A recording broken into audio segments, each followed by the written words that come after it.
Dalam sejarah Islam, ada tokoh yang sangat penting dan dikenal sebagai pahlawan yang penuh dengan keberanian dan kesetiaan terhadap Nabi Muhammad SAW.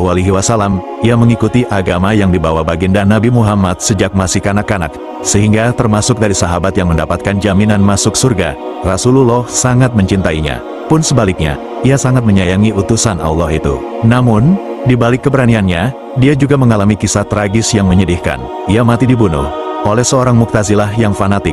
Sosok itu adalah Ali bin Abi Thalib, sepupu dan menantu Nabi. Ia adalah sosok yang memiliki peran krusial dalam perkembangan Islam, pun sosok yang kisah kematiannya membekas dalam sejarah. Kisah tragis yang menimpa Ali bin Abi Thalib dimulai ketika ia dibaiat menjadi khalifah menggantikan Utsman bin Affan di Madinah. Ia dilantik sehari setelah Utsman wafat. Namun, di balik pelantikannya terdapat beberapa orang sahabat yang tidak menyetujuinya, antara lain Talha dan Zubair. Kendati pun keduanya ikut membaiat, tetapi itu karena terpaksa, bukan karena sukarela.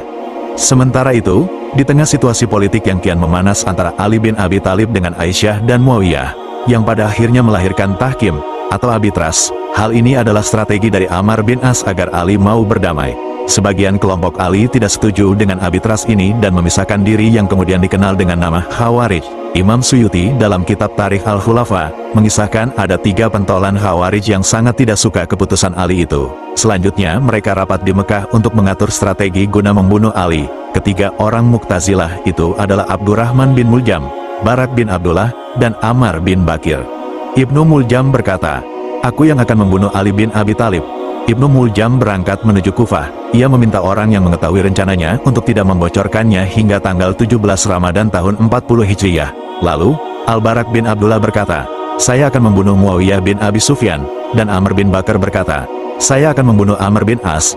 Maka mereka berjanji dengan Allah, saling berpegangan, bahwa tidak ada seorang pun dari mereka akan menarik diri dari niat mereka untuk membunuh orang yang menjadi sasaran mereka sampai mereka membunuhnya atau mati dalam usaha itu. Lalu mereka mengambil pedang mereka, menyebutkannya, dan setuju bahwa pada bulan Ramadan berikutnya. Singkat cerita, di hari kejadian, saat Ali hendak salat subuh, datanglah Muljam dan segera menebasnya dengan sabetan pedang. Tebasan pedang itu mengenai muka dan kening Ali, hingga kena juga ke bagian otaknya. Dia tersungkur bersimpah darah. Dalam sejarah, dari peristiwa itu Ali sempat bertahan selama 2 hari, Jumat dan Sabtu. Lalu di malam ketiga, Ahad ia wafat. Jenazahnya dimandikan Hasan, Hussein, dan Abdullah bin Ja'far, putra sulungnya. Hasan kemudian yang jadi imam salat jenazah. Sahabat agung itu dimakamkan di Darul Imarah di Kufah. Sementara itu, kisah tragis juga dialami oleh kedua anak Ali bin Abu Thalib, yaitu Hasan dan Husain. Layaknya ayahnya, kematian Hasan bin Ali merupakan tragedi yang mengguncang umat muslim di seluruh dunia. Sebagai cucu Rasulullah Muhammad SAW dan putra dari Ali bin Abi Thalib dan Fatimah binti Muhammad, Hasan bin Ali memiliki tempat istimewa dalam hati umat muslim. Namun, takdir tragisnya berubah ketika dia menjadi korban pembunuhan dengan diracuni oleh istrinya sendiri, Jasudah binti Asyats bin Qais. Pada suatu hari, sang istri menyuguhkan hidangan yang lezat dan menarik perhatian Hasan bin Ali untuk mencicipinya. Tanpa curiga, Hasan bin Ali menikmati hidangan tersebut, tanpa mengetahui bahwa di balik cita rasa manis terdapat racun mematikan yang telah disuntikkan ke dalam makanan itu. Beberapa saat setelah mengonsumsi hidangan tersebut, Hasan bin Ali merasakan gejala yang mengkhawatirkan. Ia mengalami mual, pusing, dan kesakitan yang tak tertahankan. Kesadarannya semakin melemah, keluarga dan pengikutnya berduka karena menyaksikan nasib tragis tokoh terhormat mereka. Imam Suyuti dalam Tarikh Khulafa menyebutkan bahwa Hasan bin Ali wafat pada tahun 49 Hijriyah. Ada juga yang mengatakan 50 atau 51 Hijriyah. Hasan dikuburkan di Baqi, bersebelahan dengan kuburan ibundanya, Fatimah bin Muhammad bin Abdullah bin Abdul Muthalib. Adapun motif istrinya, Jada meracuni Hasan karena tergoda rayuan dari Yazid bin Muawiyah yang berjanji akan menikahi jika ia berhasil membunuh Hasan bin Ali. Meskipun pada akhirnya, ia batal dikawini Yazid dan berkata, "Kami tidak senang Hasan memiliki istri sepertimu. Apakah kami akan senang jika punya istri sepertimu?"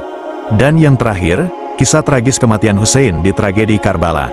Kisah tragis kematian Hussein bin Ali, cucu Rasulullah Muhammad SAW, merupakan salah satu peristiwa paling bersejarah dan menyedihkan dalam sejarah Islam. Kisah ini dikenal sebagai tragedi Karbala, yang terjadi pada tanggal 10 Muharram tahun 61 Hijriyah, tanggal 10 Oktober tahun 680 Masehi. Hussein bin Ali adalah putra dari Ali bin Abi Thalib dan Fatimah binti Muhammad. Setelah Khalifah ketiga, Utsman bin Affan dibunuh dan keadaan politik di kekhalifahan Islamiyah semakin memanas. Hussein diundang oleh sebagian penduduk Kufah di wilayah Irak saat ini untuk datang ke sana dan menjadi pemimpin perlawanan terhadap pemerintahan Yazid bin Muawiyah, Khalifah Umayyah yang korup dan otoriter. Hussein akhirnya berangkat dari Mekah menuju Kufah bersama keluarganya dan sekelompok pengikutnya yang setia. Tetapi saat tiba di Karbala, perjalanan mereka terhenti karena pasukan Yazid yang jauh lebih besar telah mengepung mereka. Hussein dan pasukannya yang kecil terisolasi dan kelaparan di gurun Karbala selama berhari-hari tanpa air atau makanan. Pada tanggal 10 Muharram, pasukan Yazid menyerangkam Hussein dengan kejam. Pasukan Hussein berusaha bertahan dengan gigih, tetapi mereka sangat terbatas dalam hal persediaan dan jumlah pasukan. Pertempuran itu akhirnya mencapai puncaknya, dan Hussein beserta saudara-saudaranya dan sejumlah besar pengikutnya gugur dalam pertempuran tersebut. Hussein sendiri mengalami kematian yang sangat tragis. Ia dikelilingi oleh pasukan musuh yang jauh lebih besar, dan akhirnya terkena panah yang mengenai tengkuknya. Ia kemudian terjatuh dari kuda dan akhirnya dibunuh di atas tanah Karbala. Peristiwa ini merupakan titik penting dalam sejarah. Tragedi Karbala selalu diingat sebagai lambang kesetiaan, keberanian, dan pengorbanan Hussein bin Ali dan para pengikutnya dalam mempertahankan nilai-nilai kebenaran dan keadilan. Imam Suyuti dalam kitab Tarikh Khulafa melukiskan kepedihan mengingat kisah tragis ini. Dengan penuh cinta dan kesedihan, ia menulis narasi ini. Hussein dibunuh di Karbala. Ada kisah memilukan tentang pembunuhannya.